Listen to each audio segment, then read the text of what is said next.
नमस्कार, मी बापूसाहेब लांडगे जे नेता फाउंडेशन संस्थापक अध्यक्ष, विश्व इंडियन पार्टी सातारा जिल्हाध्यक्ष। आम्ही मुक्काम पोस्ट शिंदेवाडी कोळेवाडी आणि मुक्काम पोस्ट विजयनगर या ठिकाणी अवैध उत्खनन चालू आहे। दगड, माती, मुरुम हे जे अवैध उत्खनन चालू आहे आणि हे उत्खनन शासनाच्या नियमाच्या विरुद्ध आहे। यासाठी आम्ही एक निवेदन अर्ज दिलेला आहे। विभागीय आयुक्त पुणे, जिल्हाधिकारी सातारा, तहसीलदार प्रांत अधिकारी सर्वांना आम्ही निवेदन दिलेलं आहे। त्या निवेदनाची दखल तात्काळ घेऊन जो मुरुम उत्खनन चालू आहे त्या मुरुम उत्खननवाले खाण मालक शासनाने दिलेले नियम अटीचे पालन करतात की नाही याची चौकशी व्हावी। त्यांच्या खाणीच्या ठिकाणी जाऊन त्यांची एटीएस मोजणी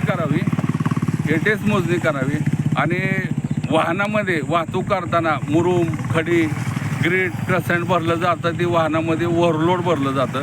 त्या ओव्हरलोड गाडीची देखील चौकशी करण्यात यावी अशी आमची मागणी आहे। जर आमच्या ह्या निवेदन अर्जाची जर दखल घेतली नाही तर आम्हाला नाईलाज असतो, प्रशासनाच्या विरोधात आम्हाला जन आंदोलन छेडावे लागेल। म्हणून आमची प्रशासनाला विनंती आहे की मुक्काम पोस्ट विजयनगर स्टोन क्रशर, खडी क्रशर आणि मुक्काम पोस्ट शिंदेवाडी खाण उत्खनन यांची तात्काळ चौकशी करावी आणि त्यांच्या ठिकाणावर जाऊन त्यांची एटीएसनं मोजणी करावी।